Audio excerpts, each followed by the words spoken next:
তার সাথে আমার আবার কিসের ভাব থাকবে? স্কুলের পাশের ভার্সিটিতেই পড়ে সে চলতিপথে দেখা হয়, পরিচিত তাই একটু আধটু কথা হয় এই যা। সহজ সরল স্বীকারোক্তি মেয়েটির, তবুও অসন্তুষ্ট সাদি। সেই একটু আধটু কথাই বা কেন হবে? তার ভীষণ রাগ হলেও অতি গোপনে গিলে ফেলল সেই রাগটুকু।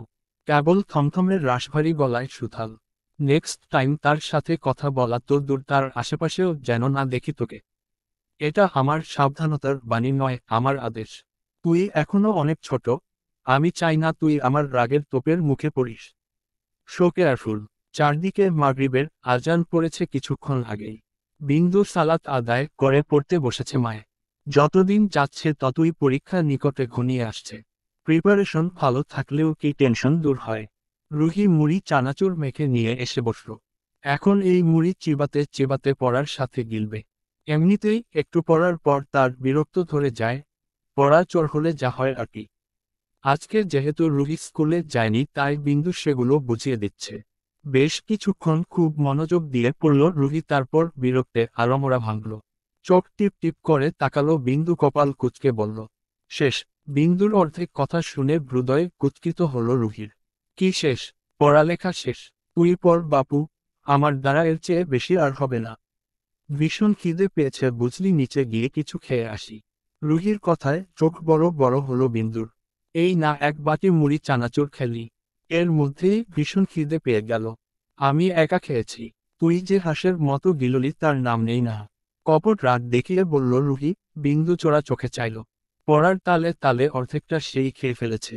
রুহি রুম থেকে বেরিয়ে যাওয়ার সময় তার চোখ পড়ল কার্বারের উপরে। বড় বড় দুটো নতুন শপিং ব্যাগ দেখে চোখ ছোট ছোট করে তাকালো বিন্দুর পানে। অভিমান করে বলল, আমাকে রেখে একা একা শপিং করে ফেললি। বিন্দু রুহির দৃষ্টি অনুসরণ করে তাকালো, অর্ণর দেয়া সেই ব্যাগ দুটো। রুমে এসে ব্যাগ দুটো ওখানে রেখে তাড়াহুড়া করে চেঞ্জ করতে গিয়েছিল। তারপর এটা সেটা নিয়ে ব্যস্ত হওয়াতে এটার কথা বেমালুম ভুলে বসেছে। রুহি ততক্ষণে ব্যাগ নামিয়ে বিছানায় বসেছে বিন্দু কি কিনছে দেখার উৎসাহে। বিন্দু কৌতূহলী হয়ে দাঁড়িয়ে আছে ভেতরে কি আছে দেখার জন্য। কি এমন জিনিস যেটা অর্ণ নিজেই ওকে দিল? তবে ভেতর থেকে যা বেরিয়ে এলো তা দেখে দু জনের চক্ষু চরক গাছ। দু জনই বিস্মিত হয়ে তাকিয়ে রইল। বিছানায় পড়ে থাকা সামগ্রীর পানে বড় বড় চক্ষু করে তাকিয়ে আছে দুই রমণী। তারপর ফ্যাল ফ্যাল করে একে অপরের দিকে তাকালো তারা। 10 কালারের 10টা ছাতা, হিজাব পিন সহ 5টি বোরখা। রুহি অবাক হয়ে বলে, এগুলো কি কিনেছিস রে ফুল? বিন্দু এলোমেলো দৃষ্টি ফেলে। ব্যাগের ভেতর থেকে যে এগুলো বেরবে তার ভাবনার বাইরে ছিল। এই জন্যই লোকটি বলেছিল কাল থেকে বোরখা পরতে। আজ ছাতা, মনে হচ্ছে ছাতার দোকানটায় উঠিয়ে নিয়ে এসেছে। রুহি এখনো তাকিয়ে আছে বিন্দুর পানে। মেয়েটিকে মোচড়া মুচড়ি করতে দেখে ভ্রুকুচকে বলে, এই তোর শপিং? ছাতার দোকান দিবি বুঝি? প্রাণ হিসেবে ছাতাগুলো পেলি কোথায় বইন? বিন্দু ওনার কোনায় আঙ্গুল পেঁচিয়ে আবার খুলে, সে যেন নিজের চোখ কানকেই বিশ্বাস করতে পারছে না এখনো। অর্ণব দিয়েছে তাকে কেমন অবিশ্বাস্য কাণ্ড না। রুহি বোরখাগুলো নেড়েচেড়ে দেখতে দেখতে অবাক হয়ে তাকালো বিন্দুর পানে। এগুলো তোর সবই দেখছি হাই কোয়ালিটির পণ্য। যেই মেয়েকে ধরে বেঁধে 2000 টাকার একটি ড্রেস কিনে দিতে পারি না সে কিনেছে এগুলো। সত্যি করে বলতো এগুলো কে দিয়েছে? এখন বলিস না যে এগুলো তুই কিনেছিস। তোকে আমি হাড়ে হাড়ে চিনি, তুই এত দামি পোশাক তো জীবনেও কিনবি না। তাহলে এগুলো কে দিল? বিন্দু আমতা আমতা করে মিনমিনে গলায় বলল, তোর ভাই। ললাটে ভাঁজ পড়ে রুহির। ভাই? তার কোন ভাই আবার ওকে এগুলো দিল? জানতে চেয়ে প্রশ্ন করে সে, কোন ভাই? অর্ণ ভায়া। কি হোক? বিন্দু কথা শুনে বিস্ময়ে চেঁচিয়ে উঠল রুহি। অবিশ্বাস্য চোখে সে একবার বিন্দুর দিকে তো একবার বিছানায় তাকালো। তার ভাই দিয়েছে এগুলো, এটাও তার বিশ্বাস করতে হবে। যে মেয়েকে সে সহ্য করতে পারে না তাকে এগুলো দিবে? রুহি সন্দেহের চোখে তাকিয়ে বলল, ভাইয়া তোকে এগুলো দিয়েছে এটাও এখন আমাকে বিশ্বাস করতে বলছিস? সত্যি করে বলতো ফুল, কোনো বয়ফ্রেন্ড বানিয়ে ফেলিসনি তো আবার? ধুর, আমি বা আবল তাবল কি বকছি, একদিনের মধ্যে তুই বয়ফ্রেন্ড ও বা পাবি কই? বিশ্বাস আর অবিশ্বাসের মাঝে ঘুরপাক খাচ্ছে রুহি। অর্ণব দিয়েছে বিষয়টি হজম হচ্ছে না তার। বিন্দু যে মিথ্যা বলবে না এটা সে ছাড়া ভালো আর কে জানে।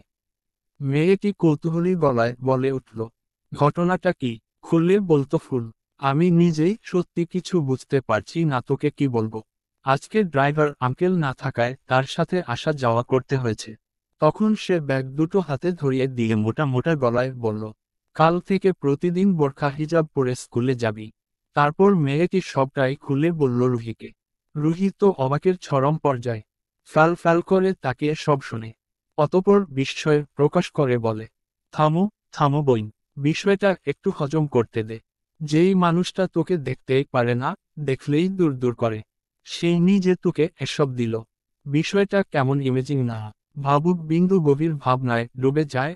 সত্যিই তার বিশ্বাস করতে কষ্ট হচ্ছে অর্ণ তাকে এসব দিয়েছে।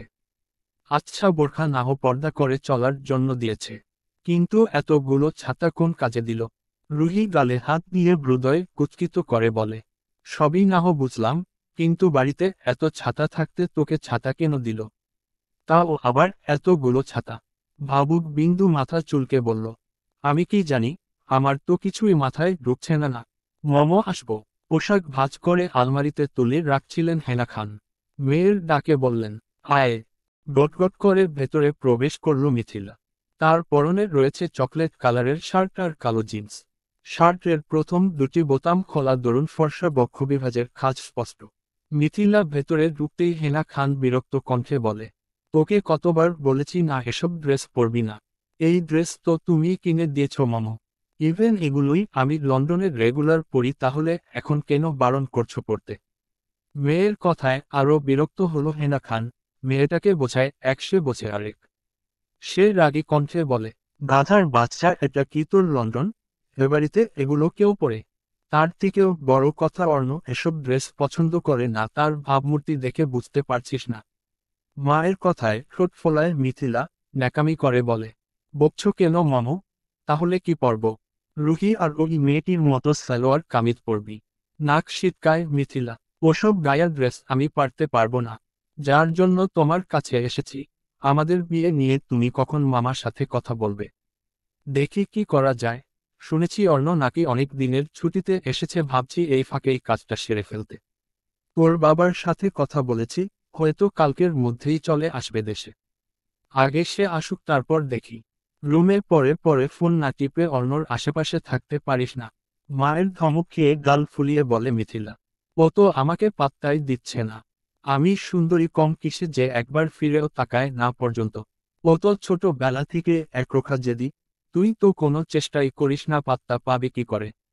এখানে বসে জ্ঞান জ্ঞান না করে ওর সাথে তো একটু গল্পও করতে পারিস। মিথিলা হাস্যোজ্জ্বল মুখে হেলে দুলে বেরিয়ে গেল মায়ের রুম থেকে। মিথিলা অর্ণকে ভালোবাসে ঠিক, কিন্তু এই ভালোবাসার বীজ বপন করে দিয়েছে হেনা খান। ভাইয়ের অডেল সম্পদ ছেলে অর্ণ একা, এত এত টাকা পয়সা ধন সম্পদ তো সব অর্ণই পাবে, তাই না? মেয়ে এই বাড়ির বউ হলে সব কিছুর মালিক তার মেয়ে হবে। তাই তো কিশোরী মেয়ের মনে অর্ণর প্রতি আকর্ষণ দৃষ্টি করছে। মেয়ে এখানে ভালো থাকবে, তবেই তার শান্তি। মিথিলা কিচেনে গিয়ে এক কাপ কফি তৈরি করে ফুরফুরে মেজাজে এগিয়ে যায় অর্ণর রুমের দিকে। লিভিং রুমে আসতেই মিথিলার চোখ পড়ল সিঁড়ি বেয়ে নেমে আসা অর্ণর দিকে। মিথিলা সব দাঁত বের করে গদগদ হয়ে লাফাতে লাফাতে এগিয়ে গেল অর্ণর কাছে।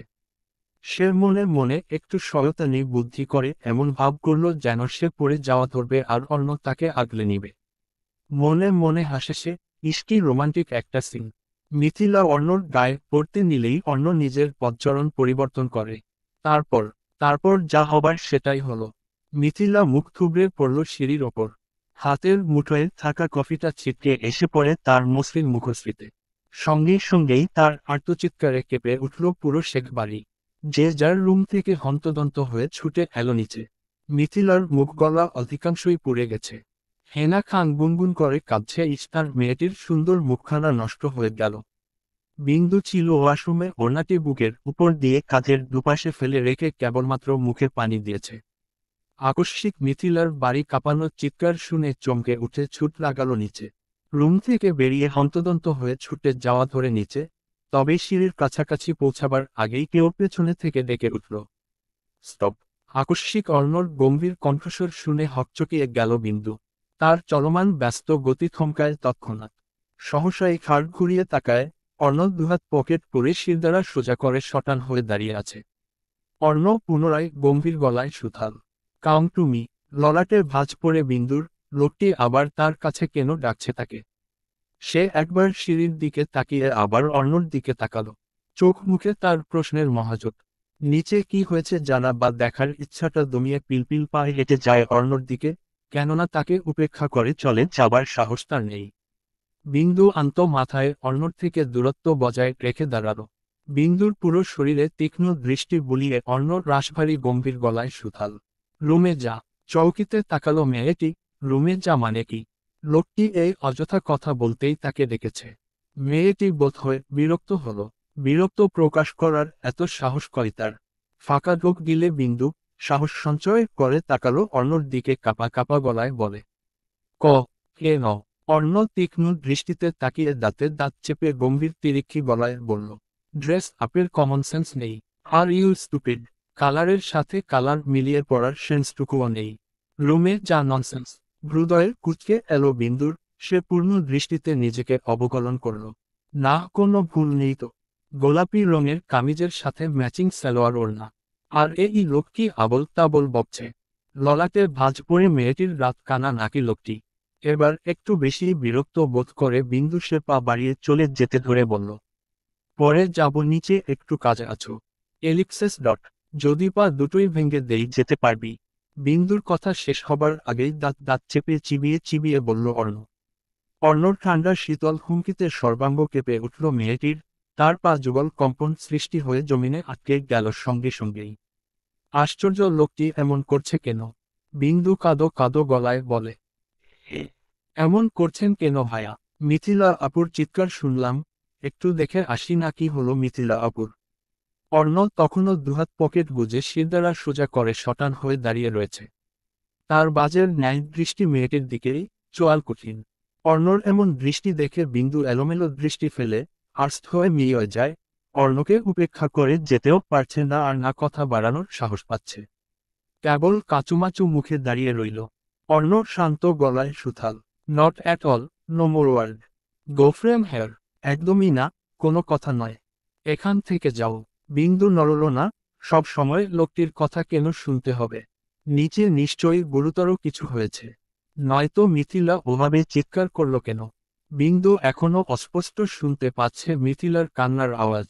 কি হয়েছে দেখার জন্য মেয়েটির কোমল মনটা ছটফট করে উঠল। বিন্দু মিনমিনে গলায় অনুনয় করে বলে ওঠে, একটুখানি যাই না ভায়া প্লিজ। যাবো আর আসবো প্রমিজ। অর্ণর চোয়াল শক্ত হয়ে এলো। তীক্ষ্ণ দৃষ্টিতে তাকিয়ে বজ্রগম্ভীর গলায় সুথাল, নো নেভার। সোজা রুমে যাবি, গিয়ে আয়নার সামনে দাঁড়বি। আই রিপিট, আয়নার সামনে দাঁড়বি। কথাটা দ্বিতীয়বার রিপিট করতে হলে আমার থেকে খারাপ আর কেউ হবে না। বিন্দুর মুখটা ফ্যাকাশে হয়ে যায়। সে ভালো করেই বুঝে গেছে অর্ণর কথা অমান্য করে আর নিচে যেতে পারবে না। এক ঘুষিতে অর্ণর উঁচু নাকটা চ্যাপ্টা করে দিতে ইচ্ছে করছে। মেয়েটির রাগে দুঃখে ব্যথিত মনে এক ছুটে লাগলো নিজের রুমের দিকে। তার ছুটে যাওয়ার গতিতে আধখোলা খোপাটা খুলে ঘন কালো লম্বা রেশমি চুলগুলো জড়ো করে কোমর জড়িয়ে হাঁটুতে নেমে যেন তালে তালে নৃত্য করে। মেয়েটির গমন পথে ছোট ছোট চোখে তাকিয়ে আছে অর্ণ, বিরক্তি যেন তার চোখে মুখে স্পষ্ট। রুমে এসে বিন্দু সত্যি সত্যি গিয়ে ড্রেসিং টেবিলের আয়নার সামনে দাঁড়ালো। তার চোখে মুখে স্পষ্ট রাগ, বিরক্ত, অসন্তুষ্ট এবং কৌতূহল। হওয়ার কথা নয় কি? লোকটি কেন আটকে দিল তাকে? কি এমন হয়েছে তার ড্রেস আপে?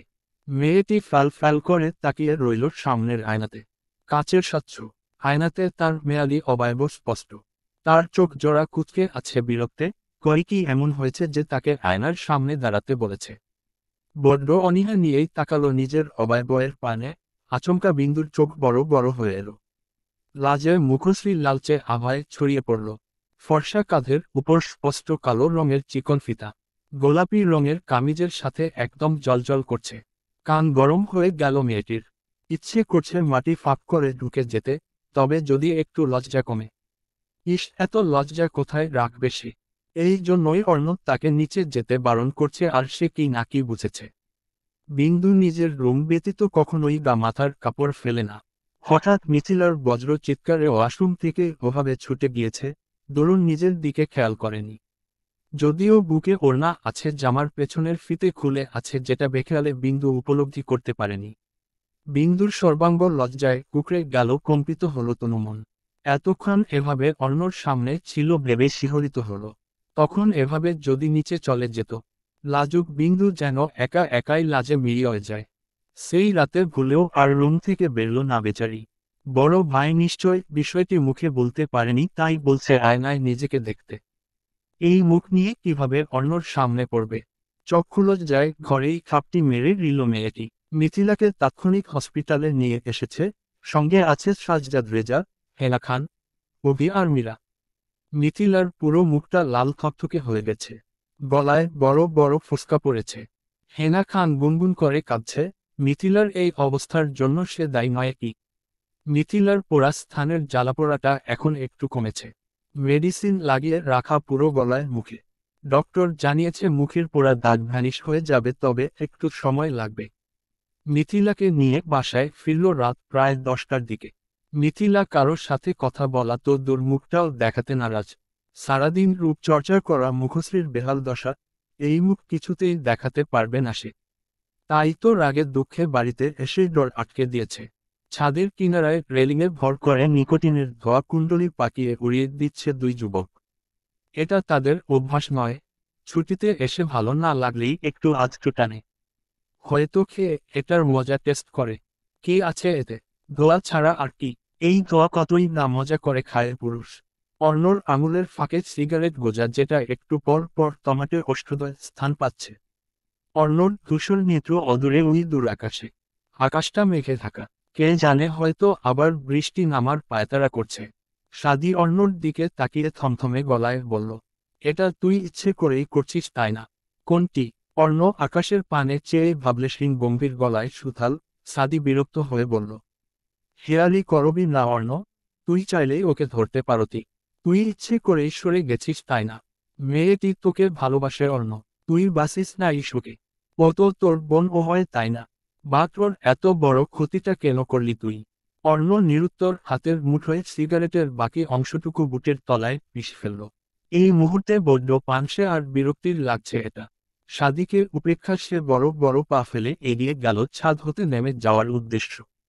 পেছনে থেকে সাদি পুনরায় বলে ওঠে, এড়িয়ে গেলি হয়। অর্ণ থেমে নেই, সে দৃঢ় পদচরণে এগিয়ে যেতে যেতে গম্ভীর গলায় সুথাল। টিট ফর টেট, যেমন কর্ম তেমন ফল। অর্ণর রহস্যময় কথা বোধগম্য হল না সাদির। সে কপাল কুঁচকে তাকিয়ে রইল অর্ণর গমন পথের দিকে। ধরণীতে প্রভাতের শুরু, আবার একটা নতুন দিনের সূচনা। সকালের আকাশটা মেঘে ঢাকা, রাতে মুষলধারে বৃষ্টির পরে যেন থমকে আছে পৃথিবী। মেঘগুলো হয়তো বৃষ্টি হয়ে ঝরে পড়ার পায়তারা করছে। সকালে নাস্তা সেরে স্কুলের উদ্দেশ্যে বেরিয়েছে বিন্দু আর রুহি। রুহি সাজজাদ রেজার সাথে কথা বলে বিধায় বিন্দু আগে আগে হাঁটছে। আসার আগে একবার মিথিলার রুমে উকি দিয়ে এসেছে। মেয়েটি কাউকে রুমে ঢুকতেই দিচ্ছে না। গলায় মুখে ক্রিমের মতো কিছু একটা মাখিয়ে শুয়ে আছে, হয়তো মেডিসিন হবে। বিন্দুর খুব খারাপ লাগছে মিথিলার জন্য। ইস্কি বাজে ভাবেই না মুখটা পুড়ে গেছে। নিজের আকাশকুসুম কল্পনা করতে করতেই গাড়ির নিকটে আসলো। গাড়ির সাথে পিঠ ঠেকিয়ে মেরুদণ্ড সোজা করে দাঁড়িয়ে ফোন স্কেল করছে অর্ণ। আজকেও কি লোকটি নিয়ে যাবে তাদের? ড্রাইভারকে ভাগিয়ে দিয়ে নিজেই ড্রাইভারির দায়িত্ব নিল নাকি?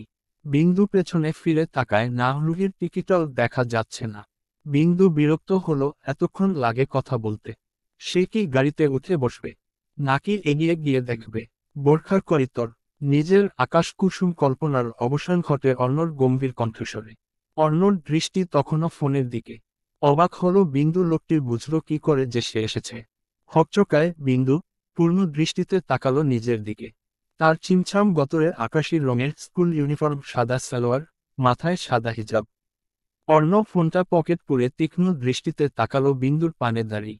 অর্ণর এমন ধারালো দৃষ্টি দেখে চমকায় ভরকায় বিন্দু। হাত কচলাতে কচলাতে বিন্দু আন্ত মাথায় মিনমিনে গলায় বলে, হব। আসলে থেমে গেল বিন্দু। তৎক্ষণাৎ সাফাই দেওয়ার মতো কোনো অপশন পেল না।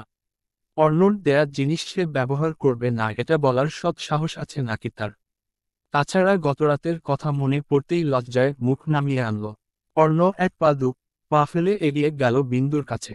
অর্ণকে এগিয়ে আসতে দেখে ভীত সন্ত্রস্ত হয়ে মিলিয়ে যায় মেয়েটি। অর্ণ দৃঢ় পদচরণে এগিয়ে বিন্দুর একদম কাছাকাছি দাঁড়ালো। জনের মধ্যে রয়েছে ইঞ্চি কয়েক তফাৎ। অর্ণকে এত কাছে দেখা মাতৃ ধরফরিয়ে কদম পিছিয়ে গেল বিন্দু। অর্ণর ধারালো তীক্ষ্ণ দৃষ্টি মেয়েটির পানে। সে শান্ত শীতল গম্ভীর গলায় সুথাল। ছাতা কয়তর, পরপুরুষের ছাতার নিচে কমফোর্ট ফিল করিস বুঝি? অর্ণর কণ্ঠ শীতল অথচ ভীত হল বিন্দু। ওই শীতল কণ্ঠস্বরে কিছু একটা আছে। তবে অর্ণর কথা শুনে মেয়েটি হতভম্বের ন্যায় চক্ষু জুগলে তাকালো অর্ণর দিকে। পরপুরুষ বলতে কার কথা বলছে অর্ণ? কার ছাতার নিচে গিয়েছে সে? পুরুষ মানুষ বলতে একমাত্র মেহেদির সঙ্গে কথা বলে, কেননা সে তার বন্ধু, এবং খুব ভালো বন্ধু। অর্ণর মুখে এমন কথা শুনে বড্ড অপমানিত বোধ করে বিন্দু। হতবাক মুখে তাকিয়ে বলল, এসব আপনি কি বলছেন ভাইয়া? কথার অবাধ্য হতে বারণ করেছিলাম না তোকে। অবাধ্য হবি না চড়ুই, আইসর জানে মেরে দিব একদম। Mind it. অর্ণর ঠান্ডা অথচ তীক্ষ্ণ গলার স্বর কাঁপিয়ে দিল মেয়েটির তনু। লোকটি তাকে কি ডাকল? বিন্দুর কানে ঝংকার তুলে বাজছে অর্ণর মুখ থেকে বেরিয়ে আসা চড়ুই সমর্থনটি। লোকটি তাকে চড়ুই বলে ডাকল কেন? সে কি অন্য কাউকে মনে করে ভুল সমর্থন করল? নিজের মনে উদিত হওয়া প্রশ্নে ঘুরপাক খাচ্ছে মেয়েটি। অবাক্তার লেনিনে জড়িয়ে ধরে তাকে। অর্ণ ড্রাইভিং সিটে বসতে বসতে রাশভারী গম্ভীর গলায় বলে, তোত্তারামি করবি, অবাধ্য হবি আমার। ওকে ফাইন, আজ থেকে তোর পড়াশোনা সারা জীবনের জন্য বন্ধ। ইস মাই অর্ডার। অর্ণর কথা কর্ণে পৌঁছাতেই চমকায় থমকায় বিন্দু। পড়ালেখা বন্ধ। চোখ ছলছল করে উঠল মেয়েটির। অর্ণর উপরে কথা বলার শেখ বাড়িতে কেউই নেই। অর্ণ যা বলে তাই করে, এতদিনে এতটুকু ভালো করেই বুঝে গেছে সে। এখন যদি অর্ণ সত্যি সত্যি তার লেখাপড়া বন্ধ করে দেয় তাহলে? বিন্দু কান্না গিলে কাপা কাপা গলায় বলে, আপনি এমনটা করতে পারেন না ভাইয়া। অর্ণ তীক্ষ্ণ দৃষ্টিতে তাকালো বিন্দুর মলিন মুখের পানে, কঠোর গম্ভীর গলায় বলল, আমি তোর ধারণার চেয়ে বেশি খারাপ। 5 মিনিট টাইম দিলাম, চয়েস ইওর অপশন। আসবি নয়তো শেখ বাড়ির কুণ্ডলীর মধ্যে বন্দি থাকবি। উদ্ধৃতি চিহ্ন। বিন্দু স্তব্ধ বাক্রুদ্ধ হয়ে দাঁড়িয়ে আছে। অর্ণ তার সাথে এই নিষ্ঠুরতা কেন করছে? পড়ালেখা বন্ধ করে ঘর বন্দি হতে চায় না সে। কে চাইবে এই বয়সে লেখাপড়া বন্ধ করতে? আর কিছুই ভাবতে পারল না বিন্দু, ভাবতে চাইল না। সে টলমল চোখে তীব্র পদচরণে চলে গেল বাড়ির দিকে। এই মুহূর্তে অর্ণর কথা শোনা ছাড়া আর উপায় কই? রুহি তখন গাড়ির কাছে আসছিল, বিন্দুকে ছুটে যেতে দেখে পিছু ডেকে উঠল। এই ফুল, ওদিক আবার কেন যাচ্ছিস এখন? বিন্দু দাঁড়ায় না আর না কোনো উত্তর দেয়। রুহি গাড়ির কাছে এসে অর্ণর কাছে জিজ্ঞেস করল, ও ওভাবে ছুটে গেল কেন ভাইয়া? রুহি জানে অর্ণ ওর দিবে না। সে একবার ভাবল হয়তো কিছু আনতে মিস করেছে তাই সেটা আনতে গিয়েছে। আবার মনের মধ্যেও খচখচ করছে, ভাবছে অর্ণ কিছু বলেছে, তাই তো ভাইয়ের কাছে জিজ্ঞেস করা। অর্ণ ফোন স্কেল করতে করতেই গম্ভীর গলায় সুথাল, গাড়িতে উঠে বসো। গম্ভীর অথচ একদম শান্ত শোনালো অর্ণর কণ্ঠস্বর। রুহি নিশ্চিতে গাড়িতে উঠে বসল। ভাইয়ের সাথে কিছু হলে কি আর ভাই এত স্বাভাবিক থাকত? নিশ্চয়ই বিন্দু কিছু ফেলে এসেছে। বিন্দু ফিরে এলো ঠিক 8-9 মিনিট পর। বললেই কি আর 5 মিনিটে সব হয়? বোরকা হিজাব পরতে সময় লাগে না। স্কুল ড্রেসের উপরেই কালো রঙের বোরখা পরে এসেছে, সাথে কালো হিজাব। স্কুল ড্রেস খুলতে গেলে আরও সময় লাগতো না। এত সময় কয় তার? দেরি হওয়াতে ওকে যদি ফেলে রেখেই চলে যায়। যেভাবে এসেছিল সেভাবে দৌড় দিল মেয়েটি, এমনিতেই অনেক দেরি হয়ে গেছে। বিন্দু পুনরায় বাড়িতে যাওয়ায় মীরাও মেয়েকে ডাকছিল, বেচারি তার সাথে কথা বলার সময় পেলে তো। বোরখা পরে দৌড়ে আসতে গিয়ে কয়েকবার পড়তে পড়তে বেঁচে গেছে। এমন নয় যে বিন্দু বোরখা পছন্দ করে না। বান্দরবানে থাকতে বিন্দু প্রতিদিন বোরখা পরে স্কুলে গিয়েছে। এখানে তাকে কেউ বোরখা কিনেও দেয়নি আর সে কারো কাছে চায়নি। সবসময় স্কুল ইউনিফর্মের সাথে সাদা হিজাব পরে গেছে। বোরখাগুলো অর্ণর দেয়া দেখেই পড়তে চাইছিল না। না চাইতেও তার সেই পড়তে হলো। গেটের সম্মুখে গাড়ি দেখে স্বস্তির নিঃশ্বাস ছাড়ল মেয়েটি। বড় বড় পা ফেলে এগিয়ে গেল গাড়ির কাছে, সঙ্গে করে ছাতা আনতে ভুলেনি বেচারি। বিন্দুর গায়ে বোরখা দেখে হৃদয় কুঁচকে এলো রুহির। সে একবার ভাইয়ের দিকে তাকিয়ে আবার বিন্দুর দিকে তাকিয়ে বোঝার চেষ্টা করল। ঘটনা কিছুই বুঝল না মেয়েটা, শুধু ফ্যাল করে তাকিয়ে রইল। বিন্দু চুপচাপ গাড়িতে উঠে বসল। সে ভুলেও চোখ তুলে তাকালো না অর্ণ নামের নিষ্ঠুর পুরুষটির পানে।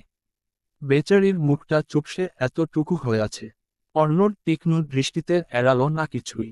গাড়িটি গন্তব্যে পৌঁছাতেই বিন্দু আগেই নেমে হনহনিয়ে চলে গেল। রুহি পেছনে পেছনে এগিয়ে চলল। প্রতিদিনের মতো আজকেও বৃষ্টি আর মেহেদি কৃষ্ণচূড়া গাছের নিচে বসে অপেক্ষা করছিল। ওদের দেখেই উঠে দাঁড়ালো। বৃষ্টি জিজ্ঞেস করল, আজকে এত লেট করলি কেন আসতে? ওর জন্যেই একটু দেরি হলো। বিন্দুর দিকে তাকিয়ে বলল রুহি। বৃষ্টি বিন্দুর দিকে তাকিয়ে ভ্রু দুটি কুঁচকে বলে, এ মা, তুই আবার হঠাৎ বোরখার মধ্যে ঢুকলি যে? তুই তো সকালে স্কুল ইউনিফর্ম পরে বেরোলি, তারপর কি হলো যে ছুটে গিয়ে বোরখা পরে এলি? বড্ড কৌতূহলী হয়ে জিজ্ঞেস করে রুহি। গাড়িতে বসে জিজ্ঞেস করতে চাইলেও করার সুযোগ পায়নি। ও জানতে চায় কি এমন হলো যে বিন্দু ওভাবে ছুটে গিয়ে পুনরায় বোরখা পরে আসলো। প্রথমে ভেবেছিল কিছু হয়নি, তবে বিন্দু মুখ দেখে অনুমান করছে কিছু একটা হয়েছে। বিন্দু মুখ লটকে বলে, কিছু হয়নি। রুহি কপাল কুঁচকে বলে, কিছুই হয়নি বলছিস? তাহলে মুখটা অমন লটকে রেখেছিস কেন? বিন্দু কোনো রেসপন্স করল না। মেহেদি এবার বলে উঠল, কি হয়েছে রে বিন্দু, মুখটা অমন বাংলা পাঁচের মতো করে রেখেছিস কেন? আমাকে নিয়ে তোদের সমস্যাটা কি বলতো? শান্তিতে একটু বসতেও পারবো না। বেশ রাগী কণ্ঠে বলে ওঠে বিন্দু। এমনিতেই অর্ণর আচরণে বিরক্ত সে, এখন আবার এদের কাণ্ডে মহাবিরক্ত। রুহি চাপটে ধরে বিন্দুকে আদুরে গলায় বলে, আমার বনু না তুই, বলো না কি হয়েছে? ভাইয়া কিছু বলেছে তোকে? বিন্দু রাগ আর বিরক্ত গলায় সবটাই বলে। সব শুনে বৃষ্টি কপাল কুঁচকে রুহিকে বলে, তোর ভাই তোকে ছেড়ে ওকে ধরল কেন বলতো? তার কথা না শুনলে লেখাপড়া বন্ধ করে দিবে মানে কি? তার টাকায় ও পড়ে না খায় কোনটা? রুহি ভাবনায় ডুবে যায়।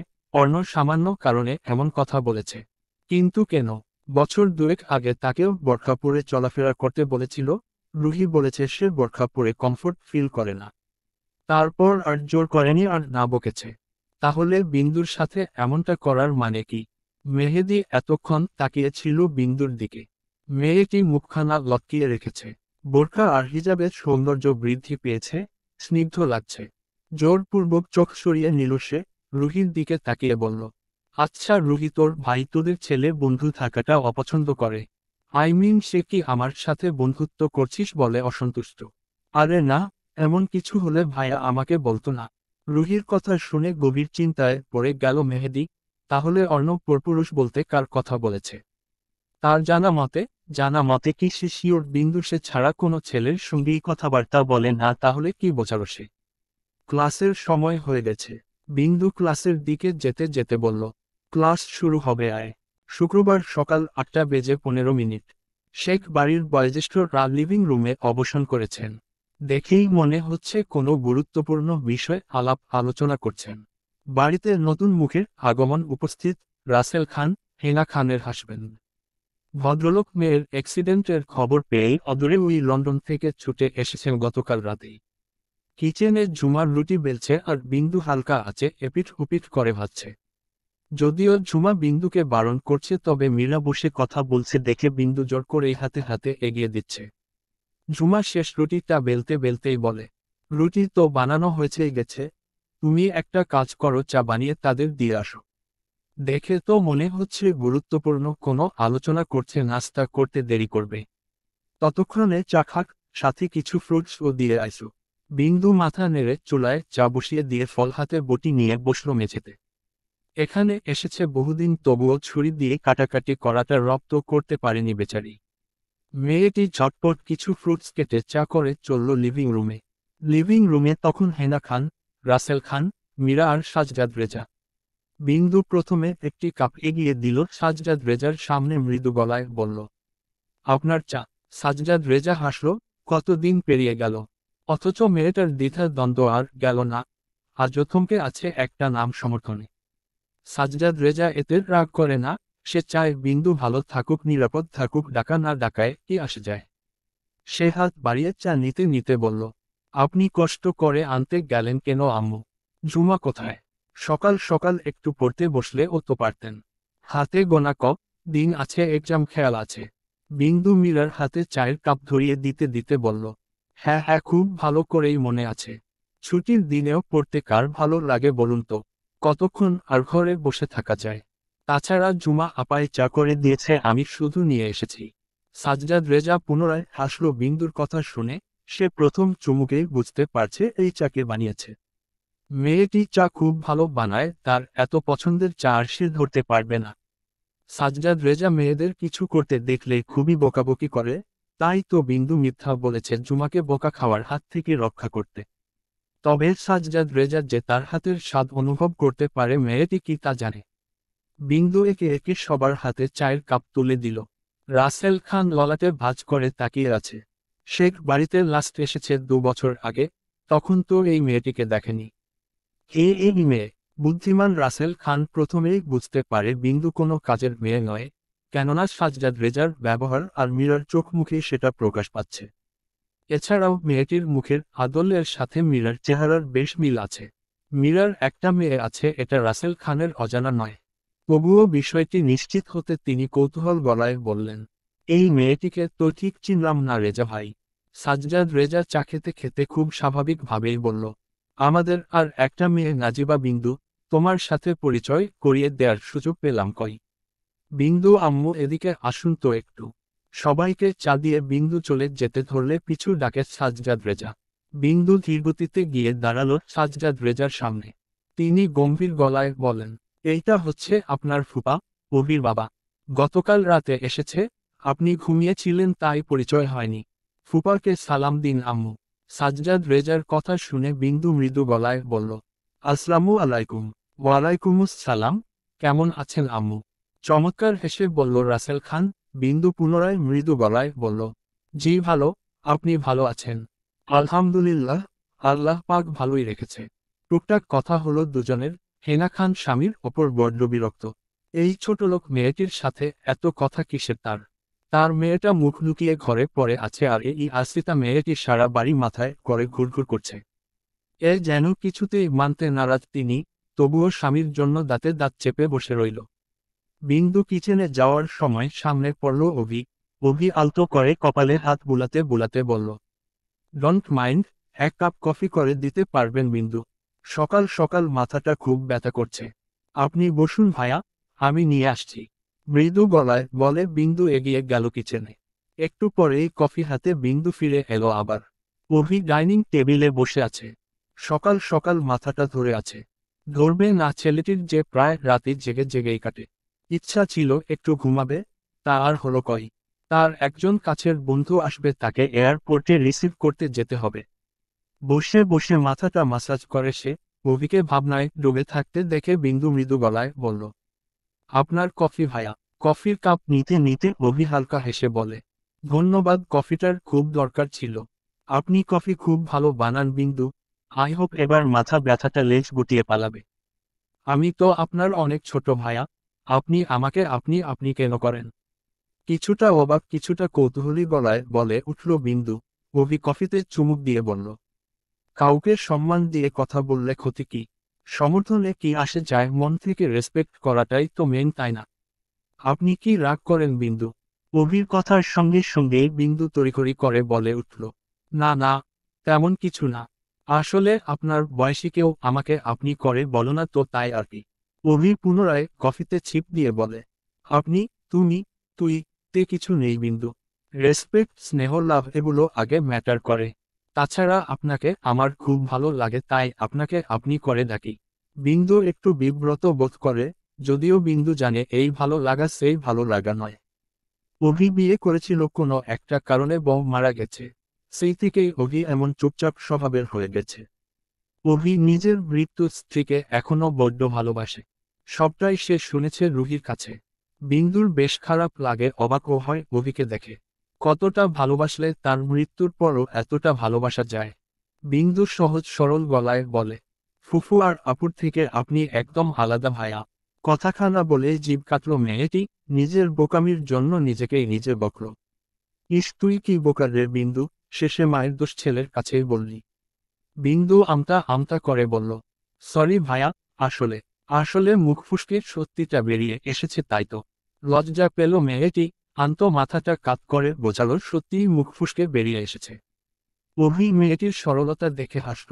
বিন্দুর চোখ দুটো দেখতে একদম তার চাঁদের মতো।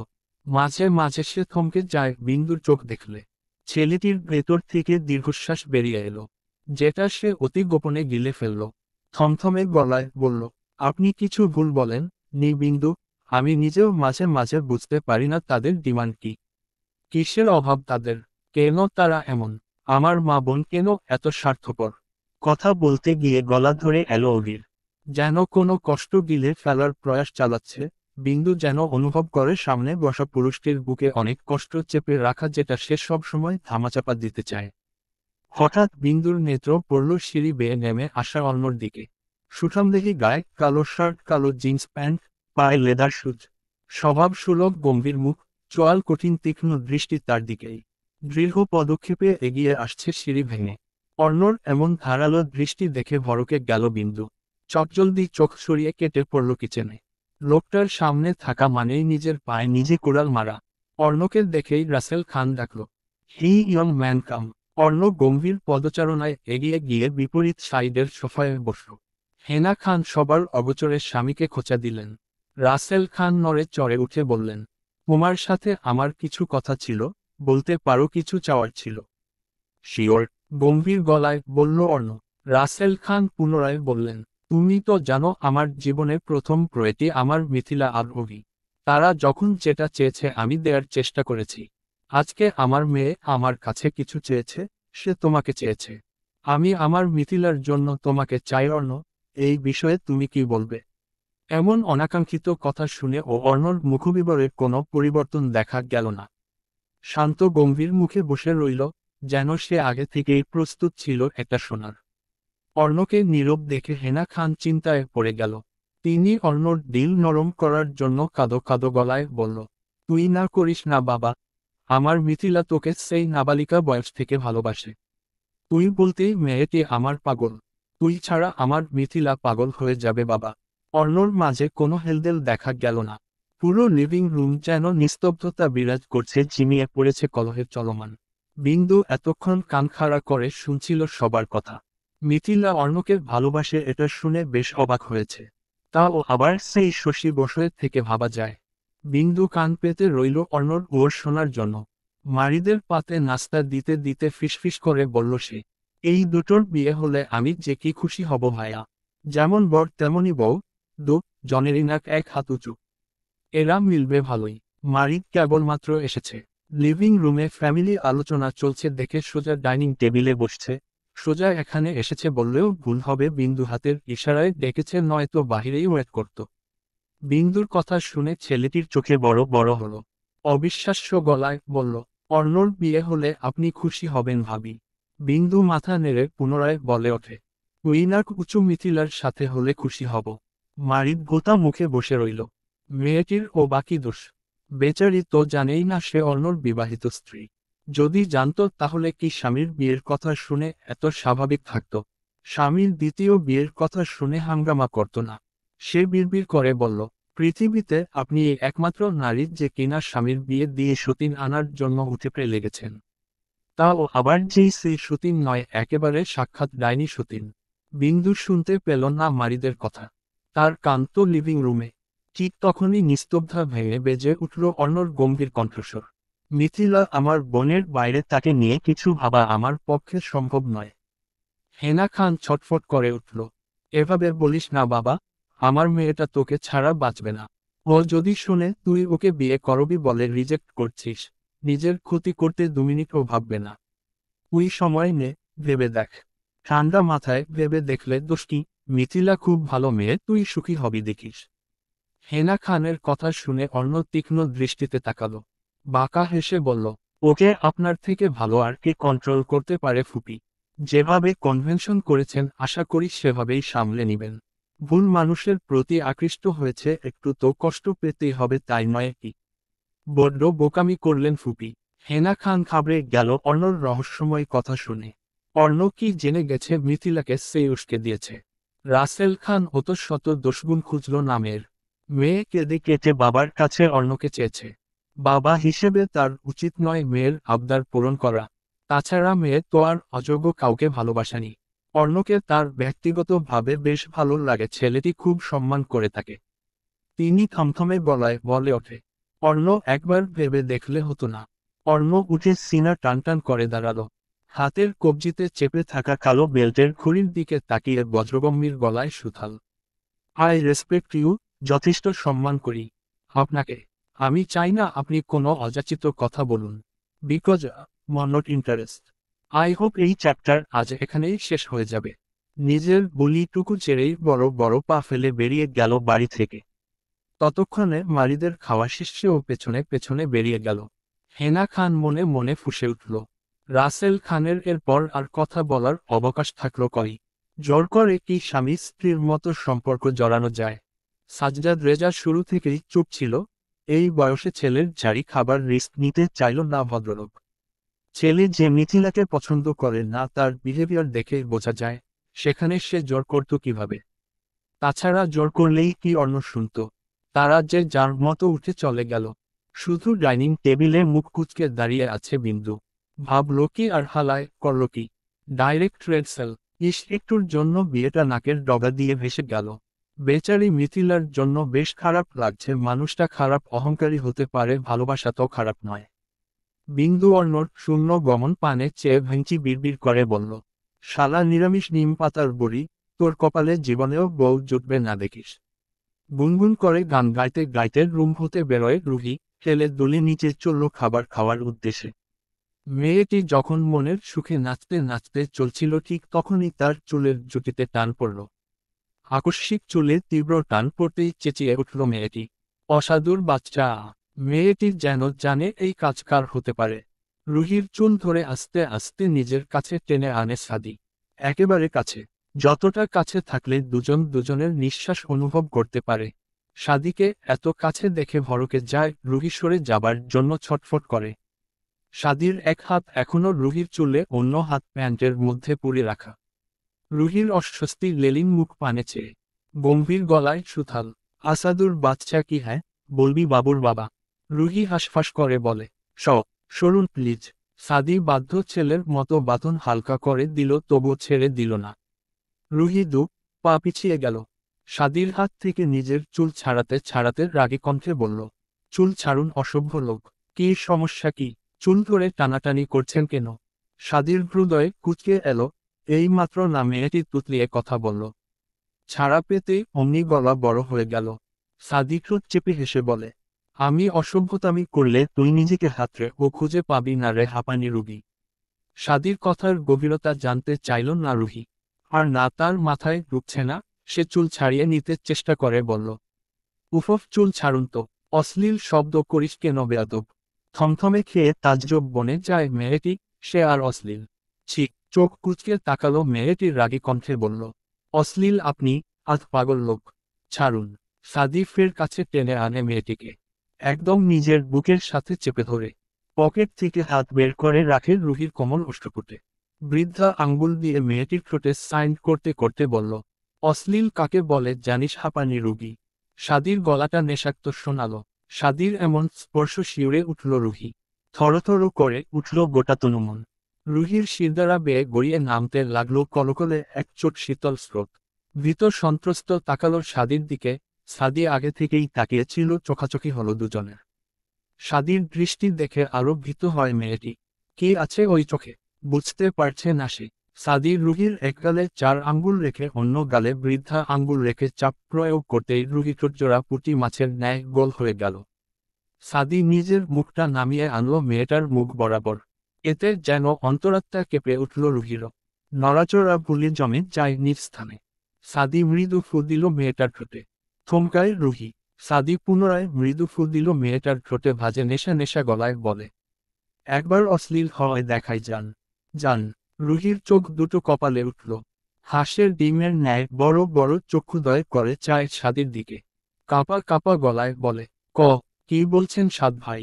আপনি ঠিক আছেন? আমাকে ছাড়ুন প্লিজ। ছাড়বো না কি করবি? চোখ কুঁচকে তাকালো মেয়েটি। মুহূর্তেই যেন আবার সাদি পরিবর্তন হয়ে গেছে। এই তো আগের অসাধু লোক। একটু আগে তবে কি হয়েছিল লোকটার? রুহি চোখ কুঁচকে বলে, গিরগিটি অসহ্য লোক। ছাড়ুন তো, নিচে যাব, খিদে লেগেছে। সাদি সে একই রকম ওর দিল। ছাড়বো না কি করবি? যেদিন রুহি পা উপরে তুলে লম্ব দিয়ে সাদির চুল টেনে ধরে। ভেবেছে এবার শাদি ছেড়ে দিবে, তবে মেয়েটির ভাবনায় এক বালতি পানি ঢেলে শাদি বলে ওঠে, আহ কি আরাম, ভালোই লাগছে, দে দে চুলটা একটুখানি মাসাজ করে দে তো হাঁপানি রুগী। রুগী ফুসফুস করে উঠল, কিরমির করে বলল, মাথাটা নিচু করুন দিচ্ছি। সাদি সত্যি সত্যিই মাথাটা নুয়ে দিল। অমনি খ্যাপা বাঘিনীর মতো ঝাঁপিয়ে পড়ল রুহি। রাগে ক্ষোভে সাদির ঘাড়ে কামড় বসিয়ে দিল। সূক্ষ্ম ব্যথায় সাদি চোখ খিচে ফেলল। হাতের বাঁধন শীতল হয়ে গেল। সুযোগ কাজে লাগিয়ে রুহি কেটে পড়ল তৎক্ষণাৎ। অপ্রস্তুত থাকায় সাদি মেয়েটির নাগাল পায় না আর। ঘাড়ে হাত রেখে চোখ কুঁচকে তাকিয়ে আছে রুহির প্রস্থান পানে। মেয়েটি এক দৌড়ে একেবারে সিঁড়ি বেয়ে নিচে। কামড়ের স্থানটা জ্বলছে, মনে হচ্ছে বেয়াদব মেয়েটির দাঁত বসে গেছে। সাদি ঘাড়ে হাত বুলাতে বুলাতে দাঁতে দাঁত চেপে বলল, প্রতিশোধ তুলে তালা মারলাম হাঁপানি রুগী। এর শোধ আমি সুদে আসলে উছল করব। তোর ওই ছোট্ট দেহটাকে যদি কামড়ে ঝাঁঝরা করে দিয়েছি তো আমার নাম ও সমৃদ্ধ সাদি নয়। শুক্রবার হওয়ায় ভালোই ব্যস্ততায় কেটেছে সকালটা। ফুল গাছগুলোর যত্ন নেওয়া হয় না তেমন। আজকে সব গাছে পানি দিয়েছে। পাখির খাঁচা পরিবর্তন করে নতুন করে দিয়েছে। ঝুমার সঙ্গে কিচেনে কাটিকুটি করে এগিয়ে দিয়েছে। যদিও ঝুমা মীরা নিষেধ করেছেন তবুও করেছে। সময়টা দুপুর অথচ মনে হচ্ছে রাত নেমে এসেছে ধরণীতে। পৃথিবীতে ভারী বর্ষণের পূর্বাভাস। বিন্দুর মনটা নেচে উঠল। বহুদিন হলো মন ভরে ভেজা হয় না। তার গন্তব্যে ছিল নিজের রুমে গোসল করতে যাওয়া। মুহূর্তেই নিজের সিদ্ধান্ত পাল্টে ছুট লাগালো সিঁড়ি বেয়ে ছাদে। ইতিমধ্যে ঝুপঝুপ শব্দ তুলে মুষলধারে বৃষ্টি শুরু হয়েছে। রুহি রুম থেকে বেরিয়েছে বিন্দুর খোঁজে। প্রতিমধ্য বিন্দুকে দৌড়ে যেতে দেখে পিছু ডাকে, এই ভর দুপুরে ছাদে কেন যাচ্ছিস ফুল? দেখছিস না বৃষ্টি হচ্ছে? বিন্দু পুনরায় আবার পিছে ফিরে আসে। রুহি কিছু বুঝে ওঠার আগেই মেয়েটির হাত ধরে ছুট লাগালো সিঁড়ি বেয়ে ছাদে। আকস্মিক এমন কাজে ভড়কে গেল রুহি। ছাদের দরজায় দাঁড়িয়ে বলল, এই না না, আমি ভিজব না ফুল। আয় না প্লিজ, কতদিন হলো একটু বৃষ্টিতে ভেজা হয় না। কাদো কাদো গলায় বলে বিন্দু। রুহি ওর গাল টেনে বলল, আমি বেশি বৃষ্টির পানি গায়ে লাগালে ঠান্ডা লাগে জানিস না। তুই ভেজ, আমি দাঁড়িয়ে আছি। যা। বিন্দু ছুটে গিয়ে দাঁড়ালো ছাদের মাঝখানে। হাত দুটো উপরে তুলে আড়াআড়ি করে মেলে ধরে চোখ বন্ধ করে মুখখানি উঁচিয়ে ধরল আকাশ পানে। মুহূর্তেই শীতল পানি ভিজিয়ে দিয়ে গেল পুরো শরীর। শিরশির করে উঠল গোটা তনুমন। মেয়েটির মনটা চঞ্চলতা দ্বিগুণ বেড়ে গেল এত সুন্দর ওয়েদারে। সে ছুটে গিয়ে টেনে আনে রুহিকে। রুহি বারবার নিষেধ করলেও শুনে না। রুহির হাতে হতে রেখে গোল গোল করে ঘুরছে। রুহির হাত দুটো ছাড়তেই সে ধাওয়া করল বিন্দুকে। বিন্দু ছুটে যায় ছাদের এক প্রান্ত থেকে অন্য প্রান্তে। তাদের খিল খিল হাসি ঝংকার দিয়ে ওঠে বৃষ্টির তালে তালে। চঞ্চল প্রাণবন্ত দুই রমণী মেতে উঠেল প্রকৃতির সাথে। বৃষ্টির তালে তালে তারা গলা ছেড়ে গান ধরে, কিল না রে না রে, না রে না রে, নান্নারে নান্নারে নান্নারে নানারে। বুকের অপর ওড়না রেখে কোমরে ঘুরিয়ে পেঁচিয়ে গুজে রেখে মনের সুখে নেচে বেড়ায় দুজনে। এদিক ওদিক ছুটতে থাকে। এভাবে কতক্ষণ কাটল জানা নেই তাদের। এর অনেকটা সময় পরে দুইজনকে খুঁজতে খুঁজতে ছাদে এলো ঝুমা। ওদের ডাক দিতেই দুজন মিলে তাকে টেনে আনে তাদের দল ভারী করতে। আচমকা এমন কাজে হকচকিয়ে গেল ঝুমা। শুকনো ঝরঝরে শরীর ভিজে চুপচুপে হয়ে গেল সঙ্গে সঙ্গেই। বেচারি মাতৃ গোসল করে আসলো। আর তাকে নিয়ে ওরা গোল্লা ছুট খেলতে লাগলো। কাদো কাদো হয়ে এলো ঝুমার মুখ। কে জানতো এখানে এলে তাকে বিনা পয়সায় চরকি করাবে। বিন্দু আর রুহির শীতে কাঁপাকাঁপি শুরু হয়ে গেছে। তবুও তাদের মন ভরে না। এর কিছুক্ষণ পরে মীরা এসে ধমকে ধামকে নিয়ে যায়। বিন্দু কাঁপতে কাঁপতে নেমে গেল ছাদ থেকে। সেদিকে তাকিয়ে সাদি বলে ওঠে, ভাই এতদিন জানতাম তোর বোন একাই বিচ্ছু বিচ্ছু, তার থেকেও তো তোর বউ বেশি বিচ্ছু। বিন্দু এতটা চঞ্চল আগে জানতাম না তো। মেয়েটি শুধু শুধু নিজে যে গুটিয়ে রাখে। উদ্ধৃতি চিহ্ন। ছাদের ছোট্ট রুমে বসে অতি গোপনীয় কিছু ফাইল দেখছিল তারা। বৃষ্টি শুরু হওয়ায় খুব মনোযোগ দিয়েই কাজ করছিল। বিরক্ত করার মানুষ ছিল না যে। হঠাৎ করেই উদিত হয় দুই বিচ্ছু নারীর। তারপর যা যা দেখল তার জন্য সে প্রস্তুত ছিল না। রুহির কাহিনী জানে। সে ছোটাছুটি করতে পছন্দ করে চঞ্চল। তবে বিন্দুকে সবসময় শান্তশিষ্ট ভদ্র ছানা মনে করছিল। এ তো দেখছে স্যারের ওপরে শ্বাসের। অর্ণর মুখবিবর অতিরিক্ত গম্ভীর থমথমে চোয়াল শক্ত। তার তীক্ষ্ণ দৃষ্টি বিন্দুর প্রস্থান পানে। সাদি নিজ মনে বিড়বিড় করে বলল, হাঁপানির রোগীর বাচ্চা তোর বৃষ্টি বিলাস আমি ছুটিয়ে দিব, শুধু জ্বরটা একবার আসুক। দিনের আলো ফুরিয়ে রাত এসে হানা দিয়েছে পৃথিবীর বুকে। শেখ বাড়ির ভেতরে বেশ মানুষের আনাগোনা দেখা মিলছে। রঙিন বাতি জ্বলছে লিভিং রুমের আনাচে কানাচে, মাথার ওপরে মৃদু হাওয়ায় উঠছে সাজিয়ে রাখা বেলুনগুলো। বাড়ির বাহির থেকে দেখে বোঝার উপায় নেই ভেতরে কিছু হচ্ছে। বাড়ির ভেতরের কলহ বাহির পর্যন্ত পৌঁছলেই না বুঝবে। লিভিং রুমের টেবিলে সাজিয়ে রাখা ইয়া বড় একটা কেক, যার উপরে চকলেট ক্রিম দিয়ে লেখা শুভ বিবাহ বার্ষিকী শেখ মীরা প্লাস শেখ সাজজাদ। বাড়ি ভর্তি মানুষ, সবাই অতি নিকটবর্তী আত্মীয় স্বজন, যাদের একেবারে না বললেই নয়। আজ থেকে আরও 8 বছর আগে এই দিনে সাজজাদ রেজা ও মীরার বিয়ে হয়েছিল বিনা আয়োজনে। সেখানে ছিল না পরিবারের কোনো সদস্য, ছিল না সন্তানরাও। মীরার ব্যাকগ্রাউন্ড শুনেই তেলে বেগুনে জ্বলে উঠেছিল হেনা খান। তখন মীরা ছিল একজন মার্ডার কেসের আসামি আর সাজজাদ রেজা সেই কেসের বিচারপতি। সেখানে থেকেই তাদের পরিচয়। কেস স্টাডি কালীন একদিন মীরার বড় ভাই এসেছিলেন সাজজাদ রেজার কাছে। মীরার সাথে কি কি হয়েছে, কিভাবে সেই মৃত্যু লোকটা মার্ডার হয়েছে, সবটা খুলে বলেছিল। তার কাছে সাহায্য চাইল, বোনকে বাঁচানোর আকুতি জানালো। এরপর একদিন সাজজাদ রেজা নিজেই গেলেন কারাগারে মীরার সাথে দেখা করতে। অনেক প্রশ্ন করেও লাভ হলো না। মীরা ছিল ভেঙে চুরমার হয়ে যাওয়া এক নিস্তব্ধ নারী। সে ছিল সদ্য স্বামী হারানো বিধবা নারী। তার চোখে ছিল না কোনো হারানোর কষ্ট। তার মলিন নিস্তেজ চেহারায় কেবল বিশ্বাসঘাতকতার কঠিন প্রতারণার ছাপ। সেদিন প্রথম মীরার সাথে সাজজাদ রেজার কথা হলো। মীরা নিস্তেজ গলায় বলল এক স্বামী নামের অমানুষের বিশ্বাসঘাতকতার গল্প। সাজজাদ রেজা নিজের লোক লাগিয়ে প্রমাণ করল মীরা কোনো খুন করেনি, যা করেছে বাধ্য হয়ে করেছে। মীরা জেল থেকে মুক্তি পেলেও মস্তিষ্ক থেকে পেল না। দিন দিন কেমন সবার থেকে গুটিয়ে নিতে চাইল। ততদিনে মীরার বড় ভাইয়ের সাথে সাজজাদ রেজার একটা ভালো সম্পর্ক গড়ে উঠেছে। সাজজাদ রেজা মানবতার খাতিরে প্রায় মীরার খোঁজ খবর নিত তার থেকে। মীরার বড় ভাই একদিন মীরাকে বিয়ে করার প্রস্তাব দিল সাজজাদ রেজার নিকট। সাজজাদ রেজা বহু ভেবে চিনতে রাজি হল সেই প্রস্তাবে। যদিও মীরা তখন অঘরকুনো ছিল। তারপর তার বাবা ভাই কিভাবে রাজি করালো অজানা সাজজাদ রেজার। মীরা ছিল যথেষ্ট বুদ্ধিমতী এবং ভালো মনের মেয়ে। সাজজাদ রেজা কোনো আয়োজন ছাড়াই একদিন হুট বিয়ে করে আনল মীরাকে। সেদিন তার সঙ্গে ছিল শুধু সাজেদা বেগম। সাজজাদ রেজার পুরোপুরি বিশ্বাস ছিল মীরা তার ছোট্ট রুহানির দায়িত্ব নিবে, সংসারের হাল ধরবে দাঁড়ি। হলো ও তাই। লাল টুকটুকে শাড়িতে মীরাকে দেখে ছোট রুহি প্রথম দিন জিজ্ঞেস করেছিল, বাবা এটাকে? আমাদের বাড়িতে পুতুল বউ সেজে ঘুরছে কেন সে? সাজজাদ রেজা মেয়েকে মীরার কোলে তুলে দিয়ে বলেছিল, ইনি মীরা, তোমার মা। ব্যাস সেদিন থেকে রুহানির সব কিছুতেই যেন মীরা মা। মীরা মা ছাড়া সে এক পাও চলতে পারত না। মীরা নিজের সন্তানের মতোই বড় করেছে রুহিকে। শিখিয়েছে আপন পর ভালো মন্দের পার্থক্য। সাজজাদ রেজার বয়সের চেয়ে মীরা অনেকটাই ছোট। মীরার এসব পার্টি ভালো লাগে না। তবুও সাজজাদ রেজা মীরা না চাইতেও রুহির জেদে প্রতি বছর ছোট্ট করে সেলিব্রেট করতে হয় এই দিনটি। এবার তো তার দল ভারী করে যোগ হয়েছে বিন্দু।